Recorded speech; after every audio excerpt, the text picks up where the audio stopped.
कालू कौवा और गोरी कौवी दोनों जंगल के सबसे बुरे पक्षी थे। वह छोटे छोटे बच्चों को पकड़कर चील के पास देकर आ जाते थे। जंगल के सभी पक्षियों को अपने बच्चों को छिपाने पर मजबूर होना पड़ता था। गोरी मिल गए ये छोटे छोटे बच्चे। हाँ कालू जी, छोटे छोटे बच्चे मिल गए, हमें मजा आ गया। इसके बदले चील जी हमें अच्छा इनाम देंगी। तभी उन छोटे छोटे बच्चों की माँ वहाँ पर आ जाती है। नीलो चिड़िया उनके बच्चों की माँ थी। वह दूर ही बैठी हुई थी। वह देख लेती है कि कालू कौवा और गोरी कौवी ने उसके बच्चों को ले लिया है। नीलो को बहुत ज्यादा गुस्सा आ जाता है।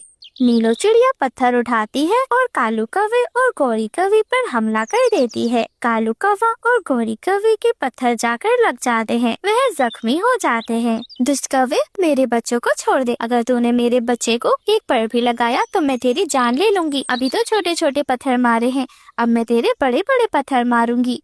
कालू जी भागे भागे कालू जी, वरना ये चिड़िया तो हमारी जान ही ले लेगी। हो गोरी, बाद में चुरा लेंगे बच्चे, अभी भागो जान बचाकर। और फिर कालू कौवा और गोरी कौवी वहाँ से भाग जाते हैं। कालू कौवे के पंख में चोट लग चुकी थी क्योंकि उसके पत्थर लग गया था। वह जैसे तैसे उड़ रहा था, परंतु उससे उड़ा भी नहीं जा रहा था। कुछ देर उड़ने के बाद कालू कौवा नीचे गिरने लगता है। उससे उड़ा जो नहीं जा रहा था।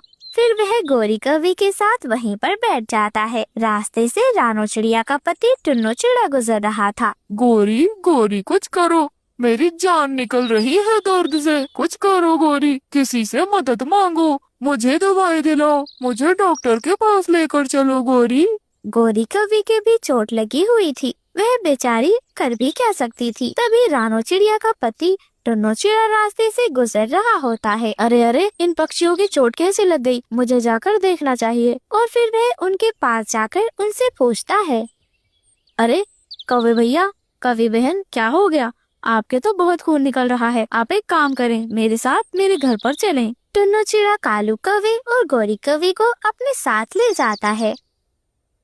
अरे रानो, जाओ जल्दी से वो पत्ते लेकर आ जाओ। हमें इनके जख्मों पर लगाने होंगे ताकि इनका खून निकलना बंद हो जाए। टुन्नो जी, आप ये कौवे भैया और कौवी बहन को कहाँ से लेकर आए हैं? ये तो बहुत जख्मी लग रहे हैं। आप रुके, मैं अभी वो पत्ते लेकर आती हूँ। और फिर रानो चिड़िया जाती है और कुछ पत्ते लेकर आती है। कालू कौवे और गोरी कौवी के लगा देती है, जिससे उनका खून निकलना बंद हो जाता है। चिड़िया बहन, तुम्हारा बहुत बहुत शुक्रिया। अगर आज तुम न होती तो ना जाने हमारा क्या ही होता। हाँ चिड़िया बहन, तुम्हारा बहुत बहुत शुक्रिया। आप लोग आराम कर लीजिए। टुन्नू जी, आप तो भोजन लेने गई थे, भोजन नहीं लेकर आए क्या? रानो, मैं भोजन की तलाश में ही जा रहा था, लेकिन रास्ते में मुझे ये लोग मिल गए और मैं इन्हें लेकर आ गया। आपने ठीक किया टुन्नू जी, हमें पक्षियों की मदद करनी चाहिए।